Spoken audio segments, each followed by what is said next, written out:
주 만군의 여호와께서 이르시되 너는 가서 그 북고를 맞고 왕궁 맡은 자 셈나를 보고 이르기를 내가 여기와 무슨 관계가 있느냐? 여기에 누가 있기에 여기서 너를 위하여 묘시를 받느냐? 높은 곳에 자기를 위하여 묘시를 받고 반석에 자기를 위하여 초소를 쪼아내었도다. 나 여호와가 너를 단단히 결박하고 장사같이 세게 던지되 반드시 너를 모질게 감싸서 공같이 광막한 곳에 던질 것이라. 주인의 집에 수치를 끼치는 너여, 내가 그곳에서 죽겠고 내 영광의 수레도 거기에 있으리라. 내가 너를 내 반직에서 쫓아내며 내 지위에서 낮추리니 그날에 내가 hil기야의 아들 내 종 엘리야김을 불러 내 옷을 그에게 입히며 내 띠를 그에게 띄워 힘있게 하고 내 정권을 그의 손에 맡기리니 그가 예루살렘 주민과 유다의 집의 아버지가 될 것이며 내가 또 다윗의 집의 열쇠를 그의 어깨에 두리니 그가 열면 닫을 자가 없겠고 닫으면 열 자가 없으리라. 옷이 단단한 곳에 박힘같이 그를 견고하게 하리니 그가 그의 아버지 집의 영광의 보좌가 될 것이요 그의 아버지 집의 모든 영광이 그 위에 걸리리니 그 후손과 족속되는 각 작은 그릇 곧 종지로부터 모든 항아리까지니라. 같이 봅니다. 만군의 여호와께서 이르시되 그날에는 단단한 곳에 박혔던 못이 사그리니 그 못이 부러져 떨어지므로 그 위에 걸린 물건이 부서지리라 하셨다 하라. 나 여호와의 말이니라. 아멘. 오늘 본문은 히스기야 왕 때의 고위 관료인 셈나와 엘리야김에 대한 말씀입니다. 15절부터 19절은 셈나에 관한 말씀인데 그의 옳곤에 대한 심판의 말씀입니다. 15절에 보면 하나님은 이사야 선지자에게 셈나에게 가서 말씀을 전하라고 하시는데 셈나는 북고를 맡고 왕궁을 맡은 자로 소개되고 있습니다. 북고를 맡는 일과 왕궁을 맡는 일은 둘 다 최고 고위직이 담당하는 일입니다. 그런데 셈나가 이 두 개의 일을 다 담당하고 있습니다. 이것은 그가 히스기야 왕의 전폭적인 신임을 받고 전권을 행사하고 있었음을 보여줍니다. 이사야 선지자는 그에게 가서 그의 잘못을 지적합니다. 16절이 셈나의 잘못인데 여기에 자신을 위해 묘시를 마련했다는 겁니다. 유대 사회에서 좋은 묘시를 마련하는 그 자체는 아무런 문제가 되지 않습니다. 여기서 지적하고 있는 것은 묘시를 마련한 장소입니다. 16절에서 세 번이나 여기라는 말이 언급되고 있는데 이 여기가 어떤 장소인지는 알 수가 없습니다만 셈나는 묘시를 마련해서는 안 되는 곳에 묘시를 마련했습니다.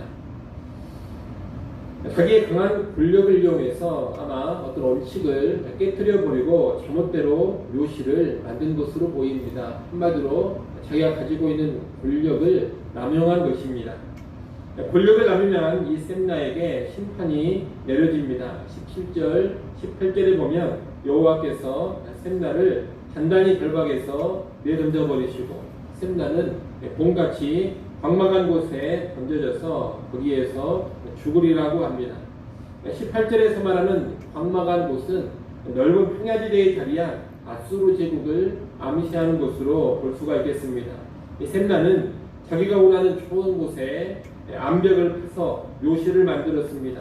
하지만 자기가 마련한 묘실에 묻히지를 못하고 아수르로 끌려가 죽게 된다는 겁니다. 그리고 그가 타고 다니던 영광의 수레도 버려지게 될 것입니다. 18절 가운데 부분에 보면 이 셈나를 가리켜 주인의 집에 수치를 끼치는 자 그렇게 또 말하고 있습니다. 주인의 집이란 다윗 집안을 말하는 겁니다. 히스기야 왕이 이 셈나를 고위직에 임명하고 전권을 줬습니다. 그런데 그는 권력을 남용하면서 그릇행에 주인의 집에 수치를 끼쳤다는 겁니다. 주인의 집에 수치를 끼친 행위는 단지 적절하지 않은 곳에 묘시를 마련한 것만 가리키는 것 같지는 않습니다. 그는 하나님의 뜻을 거스르며 애굽을 의지하는 가운데 반아수르 정책을 주도했던 사람입니다. 이 반아수르 정책으로 인해서 그 뒤에 예루살렘은 아수르의 침략을 받아서 아주 큰 재앙을 겪게 됩니다. 주인의 집에 수치를 끼친다는 것은 이런 정책상의 잘못까지 포함하는 것으로 보입니다. 셈나는 왕의 신임을 받고 큰 권력을 행사하는 자로서 하나님의 뜻을 잘 분별하면서 나라를 위한 바른 결정을 내려야 했습니다. 그러나 강대국을 의지하면서 나라를 그릇된 길로 이끌어 갔다는 겁니다. 19절 말씀은 셈나가 높은 관직에서 쫓겨나고 그의 지위가 많아질 것을 말하고 있습니다. 좀 전에 봤던 17절, 18절의 심판보다 19절이 시간적으로 먼저 일어나는 일입니다. 17, 18, 19절을 종합해서 본다면 셈나는 이제 최 고위직에서 쫓겨나서 낮은 자리로 밀려나게 될 것입니다. 그러다가 결국에는 사로잡혀서 아수르로 끌려가게 되고 거기에서 죽게 되는 겁니다. 이어져 20절부터 25절까지 말씀은 엘리야김에 관한 말씀입니다. 이 엘리야김은 셈나를 대신하는 사람입니다. 하나님은 셈나가 입었던 옷을 그에게 입히고 셈나가 착용했던 띠를 그에게 띄워서 힘있게 하신다고 합니다. 셈나가 가졌던 권력을 하나님이 엘리야김에게 주시는 겁니다. 그래서 이제 엘리야김이 예루살렘 주민과 유다의 아버지가 됩니다. 아버지라는 표현은 왕에게 쓰는 표현인데 엘리야김이 왕의 버금가는 권세를 누리게 된다는 것을 보여주는 표현입니다. 그의 어깨에는 다윗 집의 열쇠가 놓입니다. 왕에게서 전권을 위임받아서 다윗 왕조를 좌우하는 그런 힘을 얻게 된다는 뜻입니다. 그래서 이 엘리야김이 열면 받을 사람이 없고 받으면 열 사람이 얻게 됩니다. 이것은 엘리야김의 절대적인 고난을 보여줍니다. 이 엘리야김이 한번 결정한 것이 최종적인 결정이 되어서 그 누구도 이 일을 제기하거나 번복할 수 없다는 뜻이 22절 하반절 말씀입니다. 열면 받을 사람이 없고 받으면 열 사람이 없다는 겁니다. 23절 말씀처럼 하나님은 못이 단단한 곳에 닦이는 것처럼 이 엘리야김을 견고하게 해주십니다. 그리고 그의 아버지 집의 영광의 보좌가 되게 해주십니다. 하나님이 엘리야김을 아주 강하고 존귀하게 만들어 주신다는 겁니다. 하나님께서 엘리야김을 이렇게 강하게 세우신 것은 그가 다윗 왕조를 잘 지켜주기를 바라는 마음에서입니다. 좋은 정책을 펴서 다윗 왕조 남유다 왕국을 잘 보존해 주기를 바라는 마음에서 셈나를 대신해 엘리야김에게 이렇게 큰 고난을 주시는 겁니다. 그러나 엘리야김은 성공하지 못합니다. 실패하고 맙니다. 실패한 이유는 다른 게 아닙니다. 목벌주의에 빠졌기 때문입니다. 그는 자기의 권력을 나라와 왕조를 위해서 바로 쓰지를 못합니다. 오히려 자기 가족과 친척들의 영달을 위해서만 사용합니다. 24절 말씀이 그것을 잘 보여주고 있습니다. 24절 말씀 여러분이 한 번 더 읽어보십시오. 그의 아버지 집의 모든 영광이 그 위에 걸리리니 그 후손과 족속되는 각 작은 그릇 곧 종지로부터 모든 항아리까지니라. 아멘.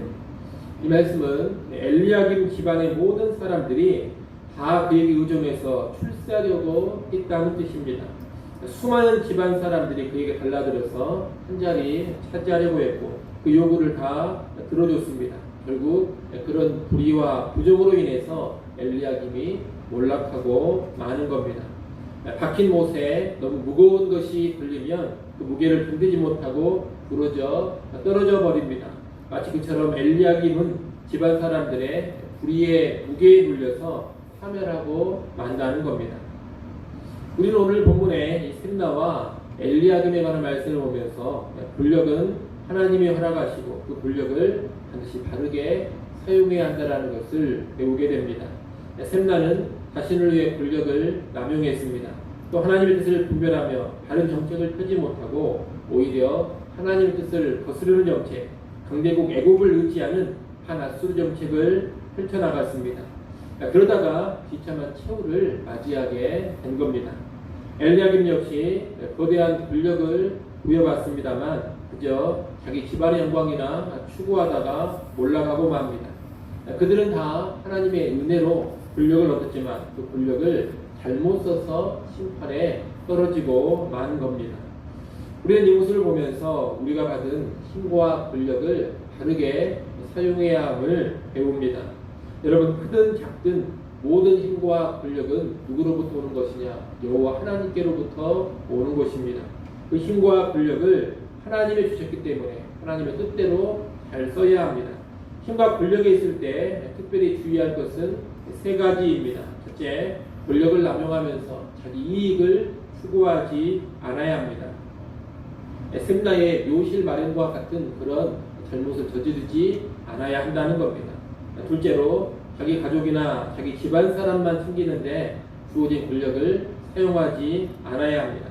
엘리야김이 자기 집안 식구들만 챙겼던 그런 문제를 저지르지 않아야 한다는 겁니다. 셋째로, 하나님의 뜻을 거스르는 계획이나 정책을 펼치지 않아야 합니다. 셈나의 바나스 정책 같은 그런 잘못을 저지르지 않아야 한다는 겁니다.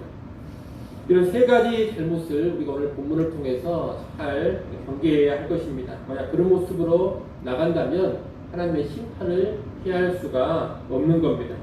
하나님이 힘과 권력을 주셨다면 반드시 그에 걸맞는 책임을 요구하십니다. 그리고 힘과 권력을 가진 자들을 더욱더 준엄하게 심판하실 겁니다.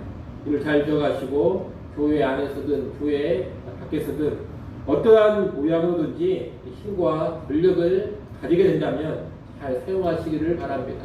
힘을 오남용하면서 이기적으로 쓰지 마시고 언제나 공익을 위해서, 공동체를 위해서 사용해 가십시오.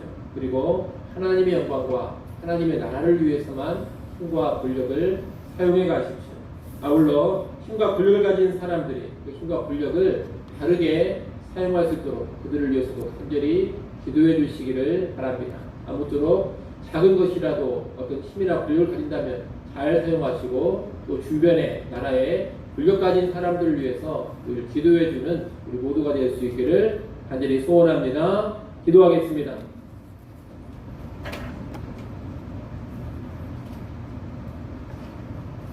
하나님 아버지, 하나님께서 큰 힘과 권력을 주셨지만 그 힘과 권력을 잘못 사용해서 몰락해 버리는 셈나와 엘리야김에 관한 말씀을 보았습니다.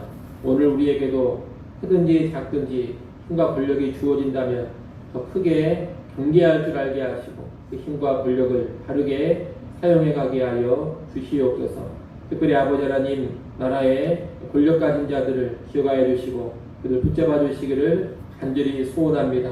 그들이 가진 권력 하나님께로부터 왔음을 다시금 기억하게 하시고 하나님 두려운 줄 알게 하시고 언제나 바른 정책 펼쳐가게 하여 주옵소서. 권력을 오용하지도 않게 하시고 남용하지도 않게 하여 주옵소서. 바른 권력자들 다 되어져서 나라를 바른 길로 이끌어가게 하시고 하나님 앞에 합당하게 행하게 하여 주옵소서. 이 시간 하나님 앞에 나와 기도합니다. 우리 기도하는 소리 들으시고 귀한 응답들, 은총의 역사들 허락하여 주시옵소서. 주일입니다. 아버지 하나님, 귀한 성도들 하나님 앞에 나와 기쁨으로 예배하게 하시고 예배의 시간 하나님 영광 받으시고 은혜 베풀어 주시옵소서. 오늘부터 주일마다 여름송이학교 3주간 시작합니다. 아버지 하나님 은혜 베풀어 주시고 함께하여 주시옵소서. 폭우로 많은 피해가 있습니다. 피해당한 모든 자들을 위로하시고 하루속히 복구되게 하여 주옵소서. 예수님의 이름으로 기도드리옵나이다. 아멘.